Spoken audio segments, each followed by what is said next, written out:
ಹೊಸ ಸುದ್ದಿ ರಣವೀರ್ ಸಿಂಗ್ ಅವರನ್ನ ಬ್ಯಾನ್ ಮಾಡಲಾಗಿದೆ. ಯಾಕೆಂದ್ರೆ ಅವರು ಡಾನ್ 3 ಜೊತೆ ಕಮಿಟ್ ಆಗಿದ್ರು.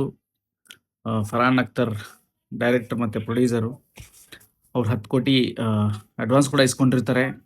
ಸಾಕಷ್ಟು ಕಾರಣಾಂತರಗಳಿಂದ ಅದು ಹೋಲ್ಡಲ್ಲಿ ಇರುತ್ತೆ, ಶುರು ಆಗಿರೋದಿಲ್ಲ. ಅಷ್ಟರಲ್ಲೇ ದುರಂಧರ್ 1 ಮತ್ತೆ Dhurandhar 2, Dhurandhar the revenge 2 super duper hit ಆಗುತ್ತೆ. ಅದು ಇಡೀ ಬಾಲಿವುಡ್ನ ನಿದ್ದೆ ಕೆಡಿಸುತ್ತೆ. ಸೊ ಎಲ್ಲ ಇಂಡಸ್ಟ್ರಿಯಲ್ಲೂ ರಾಜಕೀಯ ಇರುತ್ತೆ, 100% ಇರುತ್ತೆ. ನಮ್ಮಲ್ಲೂ ಕೂಡ ಇದೆ, ರಾಜಕೀಯ ಇರುತ್ತೆ, ಗುಂಪಿರುತ್ತೆ. ಕೆಲವ್ರನ್ನ ಸೋಲೋದನ್ನ ನೋಡೋಕ್ಕೆ ಜನ ಕಾಯ್ತಿರ್ತಾರೆ. ಕೆಲವೊಬ್ಬರಿಗೆ ಗೆಲುವುಗಳು, ಬೇರೆಯವರ ಗೆಲುವು ಇಷ್ಟ ಆಗೋದಿಲ್ಲ. ಅದೇ ರೀತಿ ಯಾವಾಗ ದುರಂಧರ್ ತುಂಬಾ ಫ್ಲಾಪ್ಗಳು ಕೊಡ್ತಾ ಇರುವಂಥ ಬಾಲಿವುಡ್ಗೆ ದುರಂಧರ್ ಅದ್ಭುತವಾಗಿರುವಂಥ ಯಶಸ್ಸು ಕೊಡುತ್ತೆ. ಆ ಯಶಸ್ಸನ್ನ ತುಂಬಾ ಜನಕ್ಕೆ ನಿದ್ದೆ ಮಾಡೋಕ್ಕೆ ಬಿಟ್ಟಿಲ್ಲ. ಸೊ ಹಾಗಾಗಿ ಫರಾನ್ ಅಖ್ತರ್ 10 ಕೋಟಿ ಅಡ್ವಾನ್ಸು ರಣವೀರ್ ಸಿಂಗ್ಗೆ ಕೊಟ್ಟಿರ್ತಾರೆ. ಸೊ ಆ ಡಾನ್ 3ನಲ್ಲಿ ಹೆಚ್ಚಿಗೆ ಫೈಟ್ಸ್ ಇರಬೇಕು, ಕ್ರುಯಲ್ಟಿ ಇರಬೇಕು ಅಂತ ಕೇಳಿದಾಗ ಅದನ್ನ ಫರಾನ್ ಅಖ್ತರ್ ಒಪ್ಪಿರೋದಿಲ್ಲ.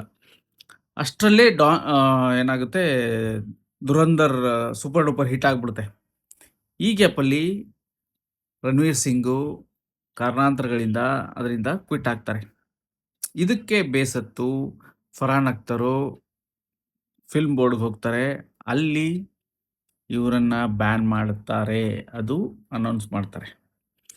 ಸೊ ರಣವೀರ್ ಸಿಂಗ್ ಹೇಳ್ತಾರೆ, ನಾನು ವಾಪಸ್ ದುಡ್ಡು ಕೊಡ್ತೀನಿ, 6-7 ಕೋಟಿ ನಾನು ವಾಪಸ್ ದುಡ್ಡು ಕೊಡ್ತೀನಿ ಅಥವಾ ನಾನು ಇಸ್ಕೊಂಡಿರೋದೆಲ್ಲ ಕೊಟ್ಬಿಡ್ತೀನಿ. ಅಂದರೆ ಫರಾನ್ ಅಖ್ತರ್ ಒಪ್ಪೋದಿಲ್ಲ. ನಾನು ಇದಕ್ಕೆ ಪ್ರೀ ಪ್ರೊಡಕ್ಷನ್ ಎಲ್ಲ ಪ್ಲ್ಯಾನ್ ಮಾಡಿದ್ದೆ, ಮುಗಿಸಿದ್ದೀನಿ, ಇದಕ್ಕೆ 40-50 ಕೋಟಿ ಖರ್ಚಾಗಿದೆ, ನನಗೆ ಅಷ್ಟು ಬೇಕು ಅಂತ ಹೇಳ್ತಾರೆ. ಅದನ್ನು ರಣವೀರ್ ಸಿಂಗ್ ಒಪ್ಪೋದಿಲ್ಲ.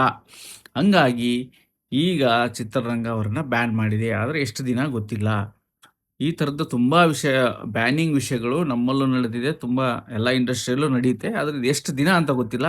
ಅದ್ರ ಒಂದಂತೂ ಸತ್ಯ, ಬಾಲಿವುಡ್ಡು ದುರಂಧರ್ ಹಿಟ್ ಆಗಿದ್ದಕ್ಕೆ ಸುಟ್ಟು ಕರಕಲಾಗಿದೆ. ತುಂಬ ಜನರ ಸಿನಿಮಾಗಳು ಫ್ಲಾಪ್ ಕೊಡ್ತಾ ಇದ್ರು, ಫ್ಲಾಪ್ ಬರ್ತಾನೆ ಇತ್ತು. ಬಾಲಿವುಡ್ಡಿಂದ ಒಳ್ಳೆ ಹಿಟ್ ಸಿನಿಮಾಗಳು ಬರ್ತಾ ಇರಲಿಲ್ಲ.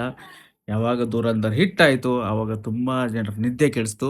ನಿದ್ದೆ ಕೆಡಿಸಿದ ಪರಿಣಾಮವೇ ಇವತ್ತು ರಣವೀರ್ ಸಿಂಗ್ ಬ್ಯಾನ್ ಆಗಿದ್ದು. ಬಟ್ ಎಷ್ಟು ದಿನ ನೋಡೋಣ.